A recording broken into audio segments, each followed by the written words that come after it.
Welcome to No Apologies. I'm Dana Lash. Do you remember follow the science? That's like the saying, it's our new motto. It's always trotted out, especially when someone wants you to do something that's actually not following the science.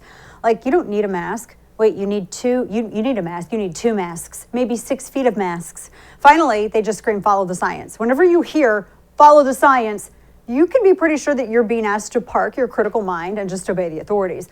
So now it appears that the CDC itself is no longer following the science because they seem to be ignoring their own scientists, or maybe they're following politics, or maybe following Big Pharma, or maybe they're following just CDC Director Rochelle Walensky's feelings of doom.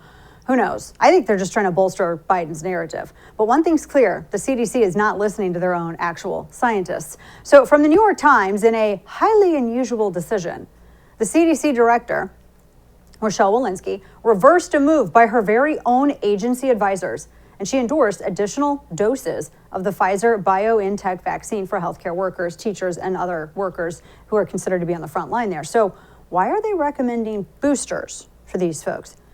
Well, they're around a lot of people. Okay, I get it. That's the logic. But the big story here again is Rochelle Walensky going against the recommendation of her own CDC panel of physicians, scientists, and other medical experts. They didn't think the booster was necessary for those folks. So much for following the science, I guess. So what is the CDC's Rochelle Walensky following, if not science? I mean, we can make some guesses, but it does seem like she's following the Biden. Remember, it was Joe Biden that went before the country on August 18th and said this. Watch. Our medical experts announced a plan for booster shots to every fully vaccinated American, adult American. If you got your second shot on February 15th, you're eligible to get your booster shot on October 15th. If you got your second shot on March 15th, go for your booster starting November 15th, and so on. Just remember, there's a simple rule. 8 months after your second shot, get a booster shot. These booster shots are free. We'd be able to get the booster shots at any one of approximately 80,000 vaccination locations nationwide. It will be easy. Just show your vaccination card and you'll get a booster. It will make you safer and for longer. And it will help us end the pandemic faster. To end it, I mean, it's a virus. Biden said this way back on August 18th. Clearly, the administration was keen on boosters for all double Pfizer vaxxed Americans, right? That's what they wanted everybody to do just this in August. And it looks like he's keen on mandated vaccination for all Americans. Well, lots has transpired since then. Who was telling the president to recommend boosters, this whole boosters for everybody, double Pfizer vaxxed adults way back on the 18th? Because it seems like the White House was getting ahead of the regulatory agencies. The booster recommendation certainly didn't come from Marian Gruber, the director of the FDA's Office of Vaccines Research, who recently quit. And it didn't come from Phil Krause, the deputy director of the same office, who also quit. We don't know why they quit exactly, but we can make an educated guess. Here's what these 2 former FDA experts wrote in The Lancet. And I know The Lancet has its own issues, but this is what they wrote in that journal, and pay close attention to this. Quote, although the benefits of primary COVID-19 vaccination clearly outweigh the risks, there could be risks if boosters are widely introduced too soon or too frequently, especially with vaccines that can have immune-mediated side effects. If unnecessary boosting causes significant adverse reactions, there could be implications for vaccine acceptance that go beyond COVID-19 vaccines. Thus, widespread boosting should be undertaken only if there is clear evidence that it is appropriate. Current evidence does not appear to show a need for boosting in the general population in which efficacy against severe disease remains high, end quote. So that's what 2 prominent FDA officials thought of these boosters. They had questions about them, big time questions. So in fact, it appears those questions caused them to quit when they realized that the administration was going to go forward with recommending the booster to healthcare workers and teachers and grocery store employees and any other worker who's around a lot of people. They apparently didn't agree with this decision. Now that's a big deal. You might wonder, well, were Marian Gruber and Phil Krause at odds with the majority at the FDA? That seems unlikely because the FDA's Vaccine Advisory Committee voted 16-2 against recommending boosters for the general population. And they voted 18-0 in favor of recommending boosters for people 65 and older or those at high risk of severe symptoms associated with COVID-19. So Marian Gruber and Phil Krause's opinions seem to be consistent with every other member of the FDA's advisory committee. And the FDA advisory committee, according to their votes, was against recommending these boosters for the general population. Now, I should note that ultimately, despite resignations of Gruber and Krause, the FDA then polled the panel members for advice on other groups of people who might be considered for a booster. And though not an official vote, the FDA panel members unanimously supported authorization of a Pfizer booster, a dose for healthcare workers or anybody else who is at high risk of occupational exposure to coronavirus. So it appears that originally the FDA thought boosters were not necessary for teachers and healthcare workers and service industry folks, but just the most vulnerable, like those 65 and up and people who have comorbidities or at high risk for severe symptoms. And those secondary conditions, I mean, that can impact a lot. But the FDA did an informal poll of its panel members and decided to extend the booster recommendations to those in high occupational coronavirus exposure, like the grocery store employees, teachers, etc. So maybe that's why Gruber and Krause quit, because they didn't think that was necessary. But remember, the president already recommended these boosters for all double Pfizer vaxxed adults way back on August 18th, right? That's when it was. And clearly, he was way ahead of the scientists at the FDA. Now, we know that the CDC advisory panel also didn't think that this booster was needed for teachers or healthcare workers and service industry workers either.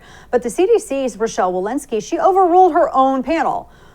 So 2 FDA defections, and now the CDC overruling its own advisory panel on this wider booster recommendation for those in high occupational coronavirus exposure.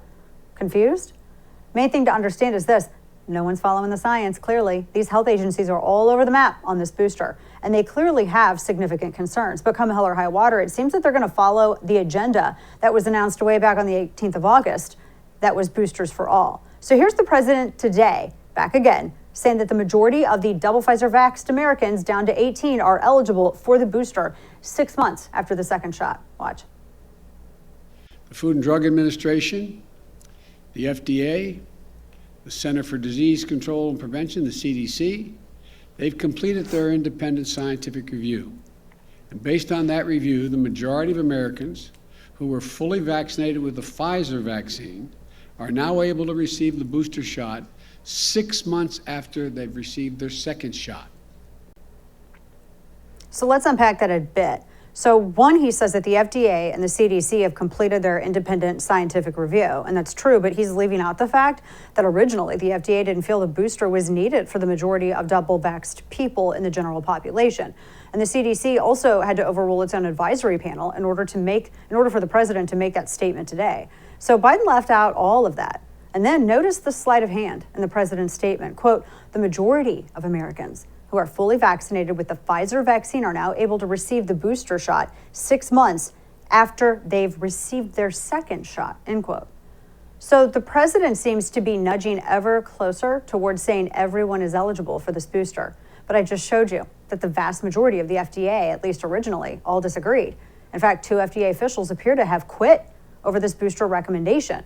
And also at the top, and I explained that CDC Director Rochelle Walensky had to overrule her own panel to align with the president's decision to recommend this booster for the majority of the double Pfizer vaxxed. It seems like the president should have slowed his roll on this booster back on August 18th, and probably should be slowing his roll now, because this hardly sounds like anyone's following the science, especially when you consider this. Typically, the CDC director's endorsement of the advisory panel ruling, that's just a formality. So in other words, Rochelle Walensky is breaking her own CDC protocol and undermining the process and her own advisors.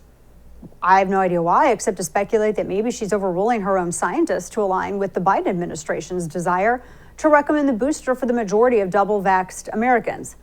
So again, we're back to what happened to follow the science. This is why I said earlier, whenever you hear follow the science, you can be sure nobody is. It appears they're following the Biden. The administration seems hell-bent on mass vaccination, which really doesn't inoculate you, as the only way out of the pandemic, a pandemic where they can't even admit that this virus is endemic. They haven't cared about monoclonal antibodies. They didn't care about it until DeSantis was having success with them down in Florida, and then Democrats decided to withhold them simply to punish a Republican governor. The administration never talks about therapeutics. They never talk about overall health being a major factor in COVID outcomes. Just vax, and more vax. Even if our government's own advisory panels don't seem aligned in the least on this booster, I mean, it doesn't make sense. Meanwhile, the mandates for the vaccines continue. In New York, for instance, the new governor is hell-bent on this vaccine as the end-all be-all. Kathy Hochul, she's telling healthcare workers who refuse the COVID shot that they will be fired. You remember the healthcare workers that everyone's like, oh, you're on the front line, we appreciate what you do. Not anymore. Apparently, they're going to get fired after a group of nurses sued her over the mandate. The plaintiffs are all Christians who say New York's requirement violates their constitutional rights in various ways, in addition to their religious beliefs. But the New York governor is not having it. And like Booster Biden, she's vax or bust, regardless of the reason. Natural immunity, religious exemption, whatever, she doesn't care. You got to get vaccinated. Even if you were a frontline worker who put it all on the line, even if you got it as a frontline worker and survived it and have antibodies, and you've clearly survived thus far, despite working amongst the very ill, Hochul is forcing everybody to get vaccinated or you lose your job. She doesn't care about the science. Just like the president and Rochelle Walensky don't care about the science. They care about an agenda. Everyone vaxxed down to 5-year-olds. That clearly is the goal. And that is clearly not, the objective is not informed by science. None of it is. And they don't seem to care about conscientious religious objections either. Take the Coast Guard, for example. They're forcing vaccinations on their employees. Check this out. Apparently, the guidance reportedly crafted by military attorneys urged Coast Guard chaplains to grill service members on their religious beliefs and practices, according to draft documents obtained by the Daily Caller. They say, quote, note any comments made by the member that make it appear that they're using the religious exemption as a ruse to end the vaccine, end quote. Ethics and Public Policy Center senior fellow Roger Severino told the DCNF Thursday, quote, this is one of the worst establishment clause violations I've seen in my lifetime, end quote. So let's just say for the record, I think people have lost their minds.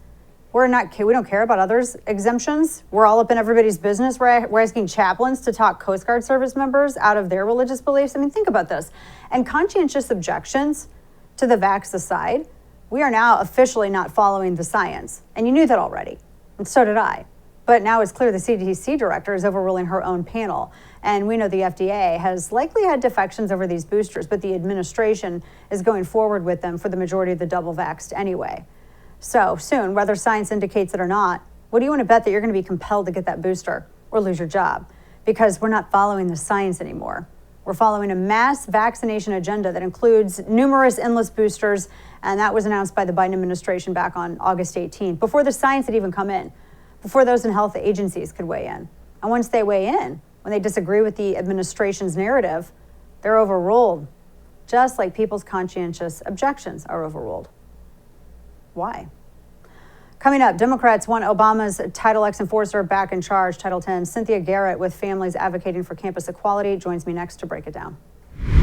Black Rifle Coffee Company is a veteran-owned coffee company that serves premium coffee to people who love America. They develop their explosive roast profiles with the same mission focus that they learned while serving our nation. And with every purchase you make, Black Rifle Coffee gives back. So in 2020, they donated over 6 million cups of coffee to veteran, law enforcement, and first responder causes. Their high-quality coffee beans are imported all the way from Colombia and Brazil and then carefully roasted at their facilities in Tennessee and Utah.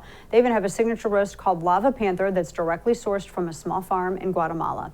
So although the temperatures are kind of cooling off, don't forget to keep enjoying the great outdoors fueled by Black Rifle Coffee. And the best way to do it is the Black Rifle Coffee Club. When you join, your chosen brews roasted, packaged, and shipped free right to your door. You can also get special discounts, access to exclusive products, and a lot more. Purchase at blackriflecoffee.com/Dana and use code Dana at checkout for 20% off your purchase and your first coffee club order.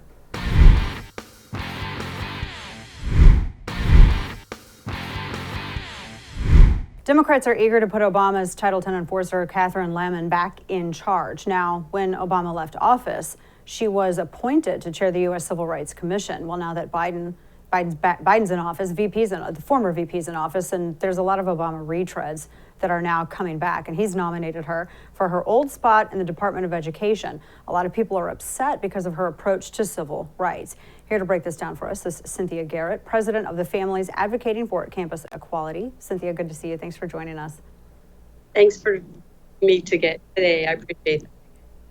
Yeah, this has been a real... So tell us, go ahead, explain this just because a lot of people are not really familiar with her, with this nominee and with her background, and for good reason, because she's never really been, I think maybe one time she's actually been questioned harshly in front of the Senate, and that's pretty much it.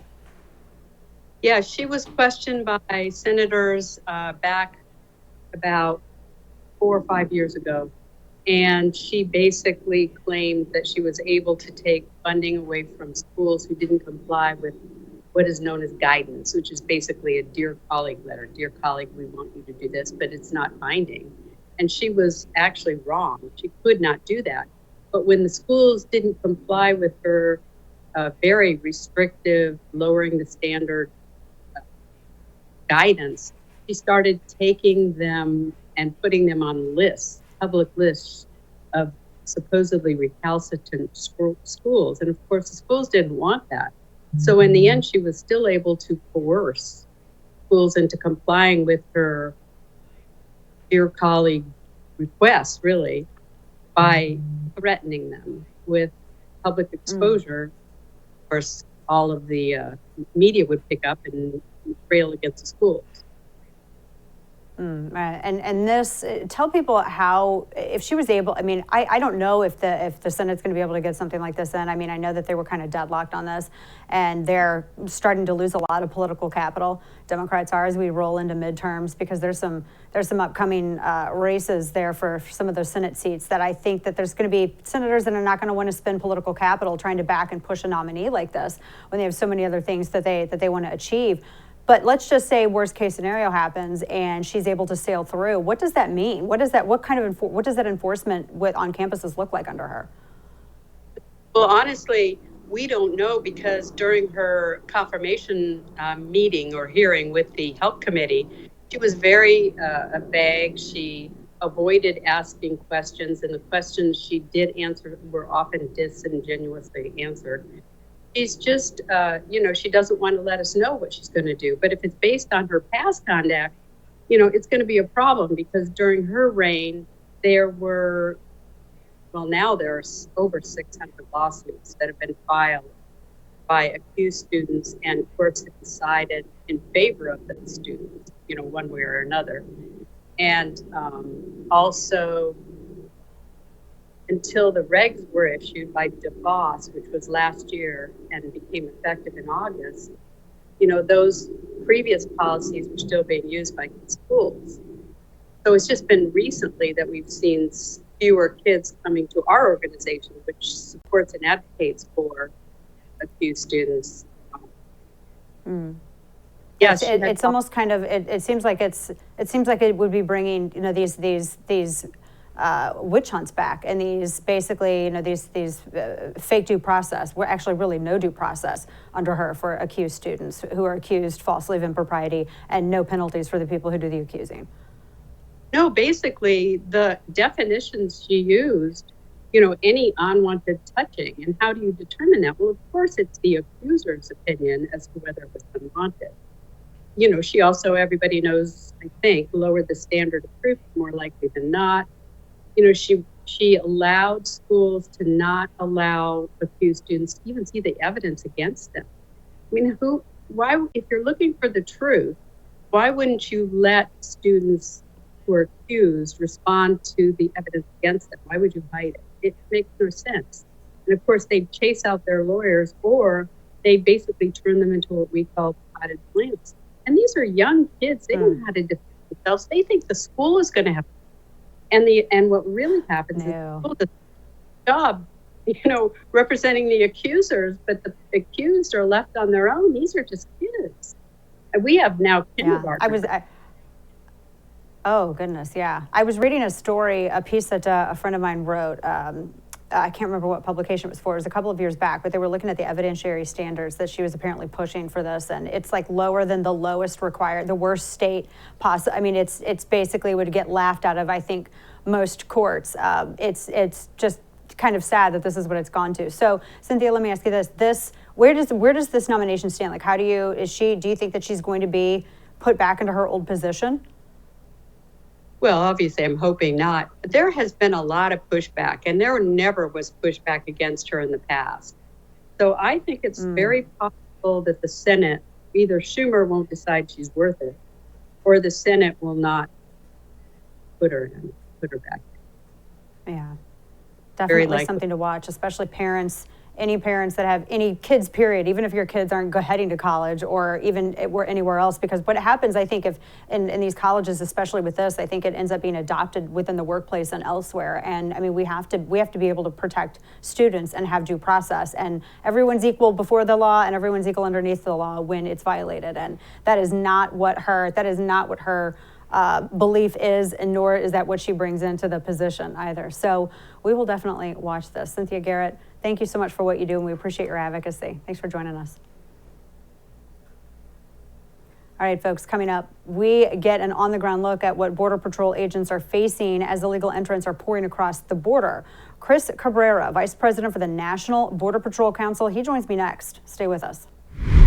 How much equity do you have in your home? Cybercrime experts are alerting homeowners that the more equity they have, the greater the chance that criminals could target them. Home title theft is one of the fastest growing crimes, and Home Title Lock, America's leader in home title protection, is warning homeowners that they could potentially be victims and not know it.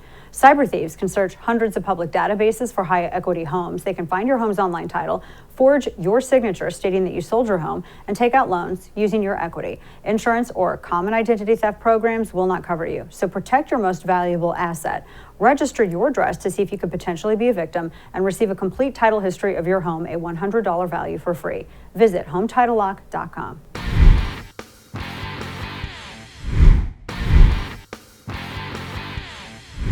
Border Patrol agents are on the front lines trying to keep the situation at the border at least somewhat managed. It's impossible when you don't have federal backing. As thousands of illegal entrants keep pouring in, they are completely outnumbered, overwhelmed, and now under attack by our own government. It's insane.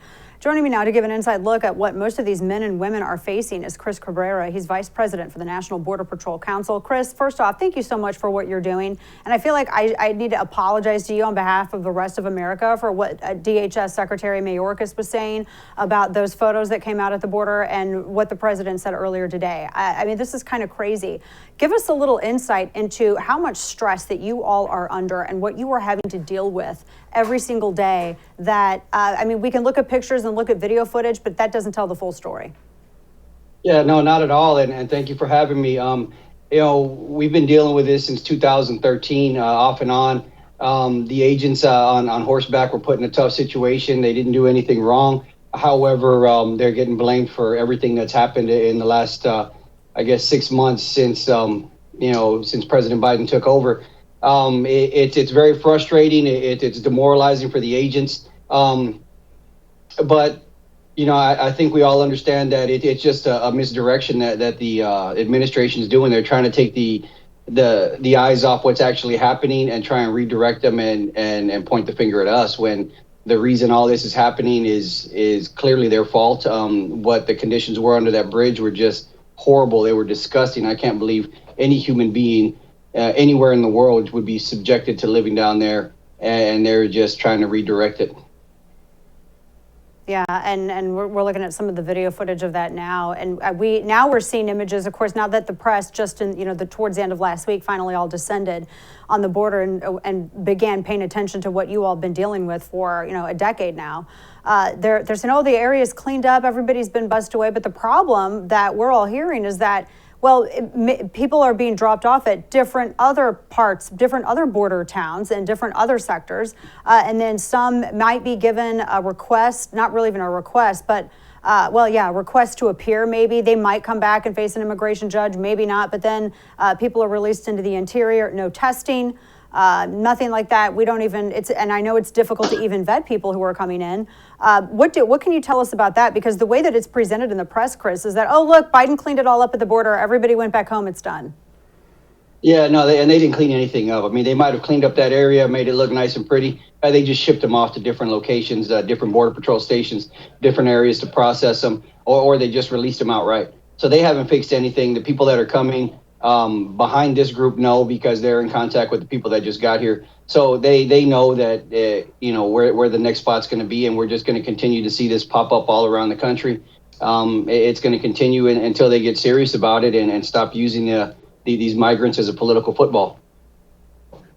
Yeah, and that's exactly what it is, talking with Chris Cabrera. Chris, I understand that this is a significant number, a higher number of people at this time of year than you've ever had to deal with before in years past. What can you tell us about the increase in numbers that are coming across the border now? And I mean, obviously it's a direct result. They think it's a kind of an open border situation, but I'm hearing it's like 5 times more than it ever has been. Yeah, I mean, I think last year this time, I think we were around about 30-some thousand for the entire month, and we're hitting that in a few days. I think last month we were well over 200,000. We've never seen numbers like that. This is just unprecedented. Not to imagine, not to even get into the amount of people that are getting away, because there's nobody out there patrolling. There's not enough manpower out there to actually patrol the ones that are trying to get away, and not to mention the drugs that are coming through. It's just it's insane. I've never seen it like this. Hopefully they get a grip on it soon. But if they continue just to bury their heads in the sand, this is just going to continue. And I think what people need to understand is an unsecure border, an open border like this is very dangerous for the people that are crossing. It's, obviously there's political, thoughts on both sides of it, but the sad reality is kids get taken advantage of. There's bad people out there that are willing to do bad things to people to further their own cause, and that's what's happening. More people are out there to take advantage of these people that are traveling, and especially when kids are involved, it's just terrible to see.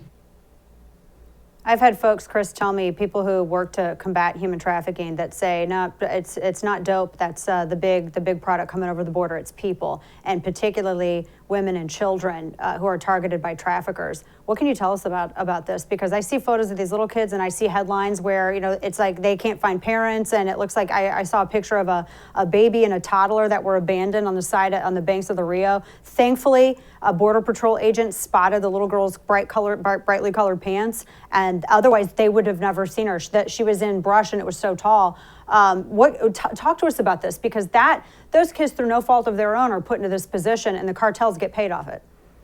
Yeah, the sad reality is it happens more often than not. And what's even more heartbreaking is the parents are already here in the United States, and they're here nice and warm, tucked in a nice warm bed at night while they left their kids to fend for themselves. And then once the kid gets here, we give them back to that parent who obviously doesn't really care too much about that kid in the first place to make them go on that journey by themselves. Human smuggling is more lucrative than bringing in drugs. I mean, if you had come from one of these faraway places like China, India, somewhere, which happens quite a bit, they pay upwards of $30,000 just to come per person.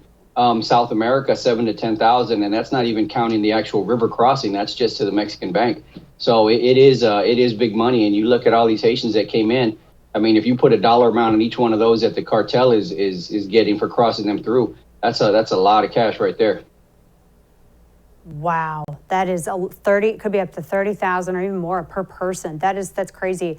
Chris, you mentioned the Haitian migrants that were coming across too. Reports were from whether it's Bill Malugin or a number of people saying that there's a good percentage of those that were coming in from Chile and Brazil, and they had their photo ID because they had been previously granted asylum by those countries. What can you tell us about that?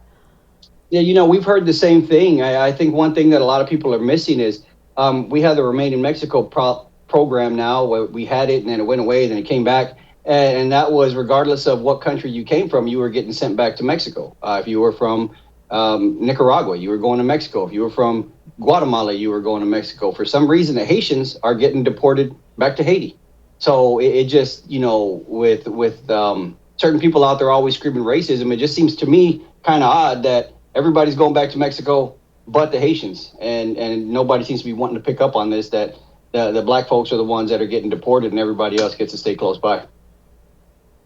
That is a great point that I have not heard brought up before, and that's true, because we've heard that there are people that Haitian refugees would be put on buses and then sent back to Haiti. And there was a story of one who said that they just send them back to Chile because they didn't want to go back to Haiti. They'd lived in Chile for in Santiago, working in Santiago for the past 5-6 years. That's pretty significant. It raises a lot of questions. Last question for you, Chris. Really, ultimately, if there was 1 or 2 or even 3 things that you could have done immediately to stop this and get control of the border, and also make it to where your agents aren't, being attacked like this, and that can handle and not be overwhelmed by this, what would you have changed? I think the only solution is a solution on paper, and it's mandatory detention, mandatory removal. Send everybody back. Everybody goes back, and then you figure out what you're going to do with the immigration reform. But you can't do any type of reform until you get control of that border.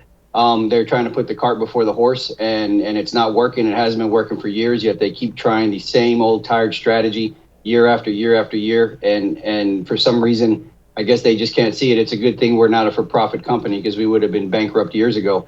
But mandatory detention, mandatory removal, that's the key. Stops everything, and then figure out what you're going to do from there. There you go, Chris Cabrera. So appreciate what you and everyone else does. We're behind you all, and praying for y'all's safety as well. Thanks so much, Chris, for joining us. Thank you for having me. Of course. All right, folks, coming up, AOCs. Well, there's a little stunt that happened in the Capitol, kind of make you cringe. We'll show you next. Stay with us.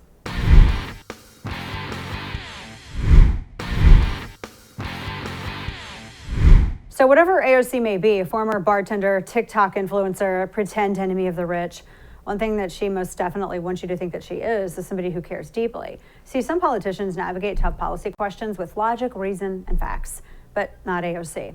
That's whiteness, and those are just the tools of the master, as they say. Now, AOC navigates her policy decisions with something far more trustworthy and mystical, and it's called the heart. See, when AOC does anything, she does it because she cares. And that's why she went to that $30,000 per plate Met Gala, because she cares just enough to suffer for the cause of social justice. And you think it was easy wearing the tax the rich dress, right? Hanging out with celebrities and going viral. That was just an act of bravery and sacrifice that you'll never understand.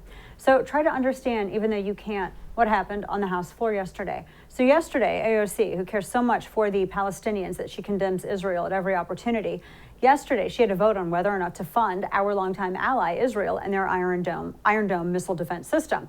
You know, even though we just left all this equipment to the Taliban and are talking about giving them $66 billion, but this apparently is tough to decide. You can imagine how hard this must have been for AOC, because she and the squad, it's a bunch of anti-Semites, and they all like to go to lunch together and talk about victimhood and how hard it is to attend Mardi Gras or Met Galas when you're a woman of color, right? Even though Met Gala, that dress was super expensive, $30,000 a plate, and you had a whole team of people that walked with you and made sure you look perfect at every angle. Okay. You can imagine the strain on their relationship after what happened yesterday. See, Rashida Tlaib, Ilhan Omar, and Ayanna Pressley thought that they could count on AOC to be, there's a story here, could be counted on her to be anti-Israel, but then she's a very calculated politician. And we all know that AOC has eyes on Chuck Schumer's Senate seat. So she decided at the very last minute to vote present on funding for the Iron Dome missile defense system. So why did she do that?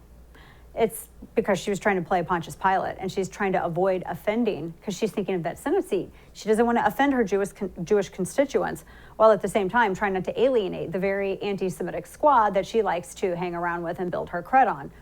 Well, to the squad voting present rather than voting against funding Israel's Iron Dome, that's clearly a betrayal, because her besties hate Israel with a passion, burning passion of 1,000 suns.